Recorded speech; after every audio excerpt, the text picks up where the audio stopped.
तिथि पड़े और श्राद्ध की प्रदोष के दिन यदि शाम के समय पर प्रदोष काल में एक 4 बत्ती का गाय के घृत का दीप लगाया जाए और 4 पितरों का स्मरण किया जाए।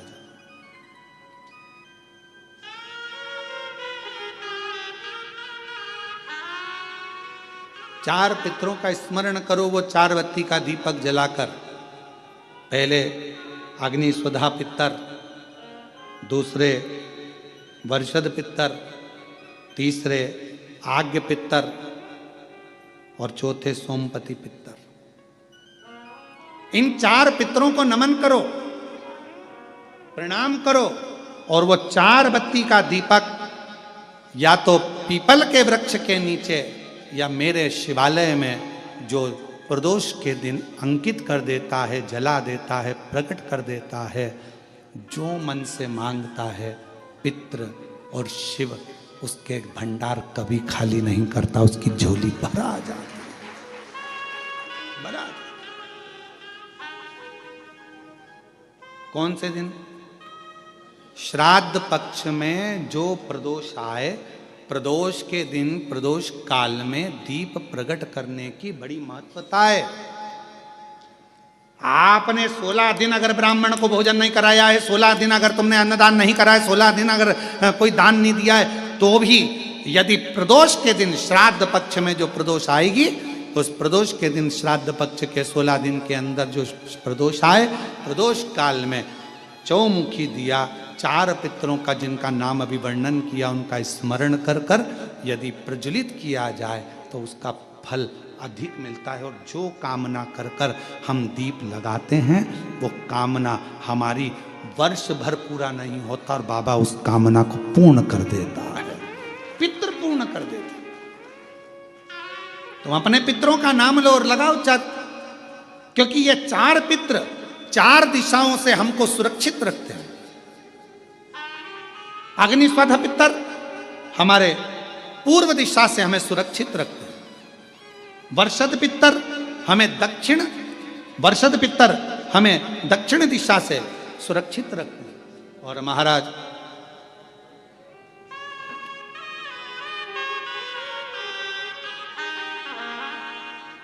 आग्नेय पितर ये हमें पश्चिम दिशा से सुरक्षित रखते हैं और सोमपति पितर ये हमें उत्तर दिशा से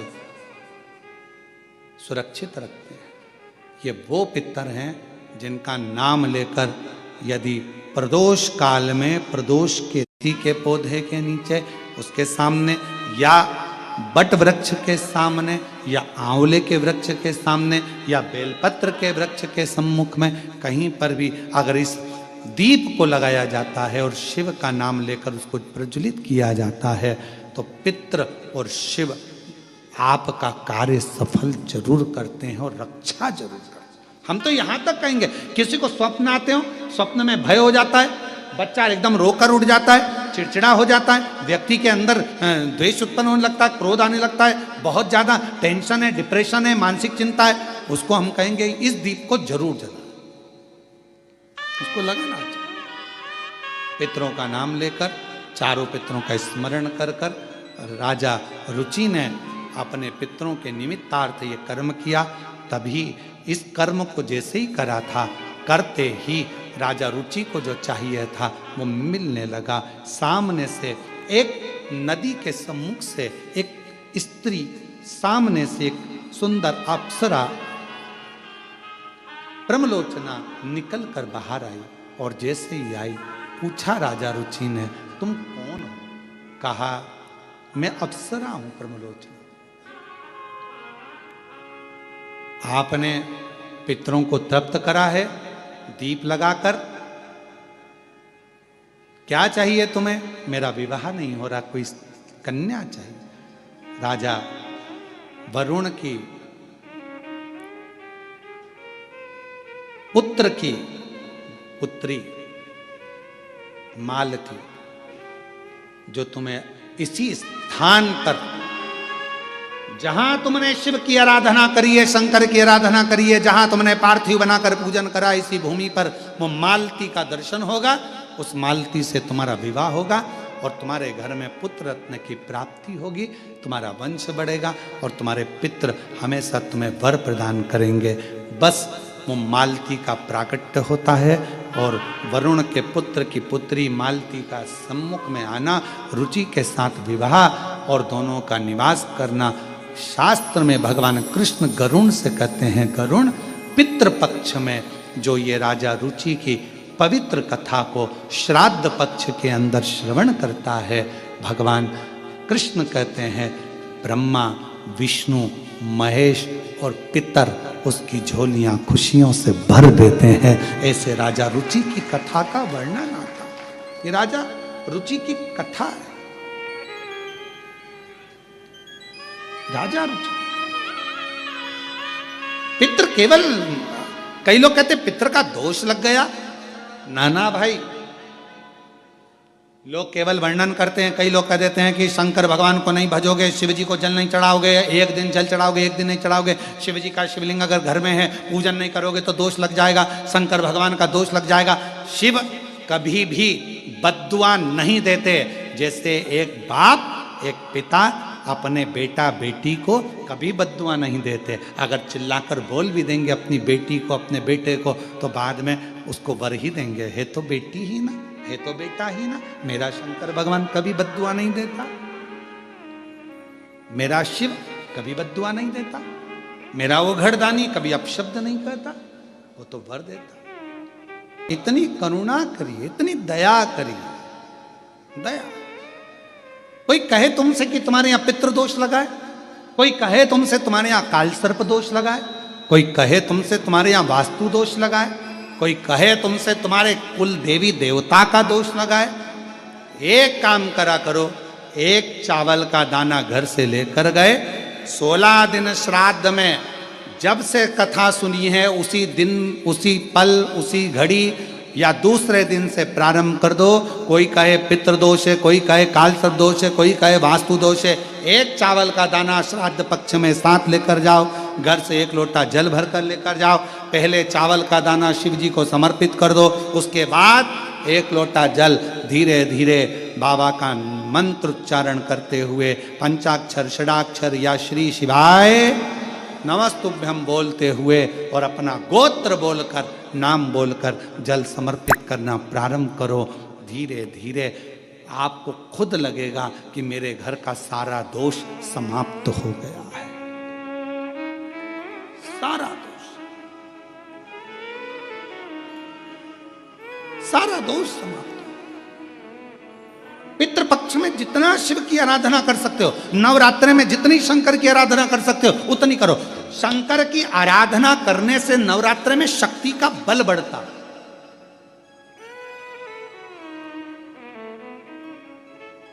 शक्ति का बल क्यों गुरुजी नवरात्रि में शंकर जी की आराधना क्यों करना चाहिए? हमने कहा अगर माता रानी से जो मांगना है तुम्हें, अगर तुमने नवरात्रि में शिव जी की आराधना करिए, शंकर की कथा सुनिए, शंकर की आराधना करिए, शिव स्तुति करिए, शंकर को एक लोटा जल चढ़ाया, मां आद्य शक्ति तुम्हारे पर कृपा करेगी। क्यों? क्योंकि जिस स्थान पर शिवलिंग रखा होता है और जो हस्त कमल है वो मां पार्वती जगत जननी दुर्गा भवानी है। जब हम जल चढ़ाते हैं मां आद्य शक्ति अम्बा जगदम्बा 64 योगिनियों पर वो जल चढ़ जाता है और जगत जननी नवरात्र में प्रसन्न हो जाती है। वो जल की इतनी महत्वता है। आद्य शक्ति को प्रसन्न करना है, नवरात्र में शिव जी को जल चढ़ाओ।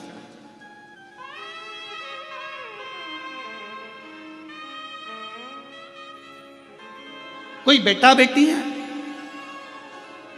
कोई एग्जाम दे रहे हैं, कंपटीशन एग्जाम में बैठ रहे हैं, सर्विस के लिए जा रहे हैं, नौकरी के लिए जा रहे हैं, नौकरी नहीं लग रही है, हम कहेंगे लाल पुष्प की पत्तियों को प्रत्येक किसी भी नवरात्रि के अंदर, नवरात्रि के अंतर्गत 9 दिन का तुम नियम बना लो। जैसे कई माताओं का नियम रहता है, मेरा व्रत है, मैं दूध पर 1 गिलास दूध पर व्रत करूंगी, मैं नंगे पैर चलूंगी, मैं ये व्रत करूंगी, मैं वो व्रत करूंगी। मैं बेटा बेटियों से कहूंगा, नवयुवक बच्चों से कहूंगा, अगर आप कंपटीशन एग्जाम में बैठ रहे हो, अपनी पूरी मेहनत करो, पूरा परिश्रम करो, रात दिन एक करो और लगे रहो।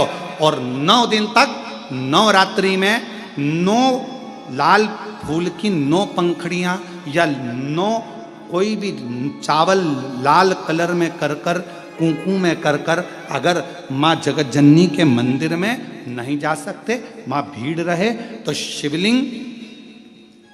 शिवलिंग की जो जलाधारी है, जहां पानी गोल घूमता है, इस जलाधारी पर कहीं पर भी नवरात्रे में 9 दिन तक या तो लाल फूल की पंखड़ी 9 या 9 चावल के दाने लाल कलर कर कुंकू में, लाल चंदन में उस स्थान पर चढ़ाना प्रारंभ करो। 9 दिन के बाद तुम्हें 15 दिन और निकलेंगे, उसके बाद तुम्हें खुद लगेगा कि तुम्हारी जॉब, तुम्हारी नौकरी तुम्हारा बाबा ने लगाया है। शक्ति का बल, परिश्रम जरूर करना, मेहनत जरूर करना, रात दिन पढ़ाई एक साथ करना और अपने परिश्रम को नहीं छोड़ना। मेहनत जरूर करो पर साथ में ये प्रयोग भी करो नवरात्रि का। देखो शिव और शक्ति का बल तुम्हें प्रसन्नता देता है कि नहीं देता।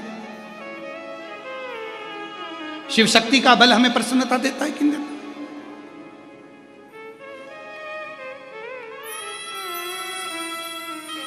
अब कई लोग ऐसे होते हैं, हम नवरात्रि आई है, माता रानी को भज रहे हैं, जगत जननी दुर्गा भवानी को भज रहे हैं, पर शिव जी के मंदिर तक नहीं जा रहे, समय नहीं मिल रहा मंदिर जाने का, क्योंकि माता जी के मंदिर जाते हैं, माता जी को प्रणाम। अरे उस शंकर को पहले भजो, सवेरे उठते से ही पहला 1 लोटा जल शिव को, क्योंकि उसी के माँ जगत जननी हस्तकमल पर जल जाना जरूरी है। शंकर का चढ़ा वो हमें फल प्रदान करे, सुख दे, आनंद का दे। और महादेव नमन चरणों में स्वीकार कीजिए सबका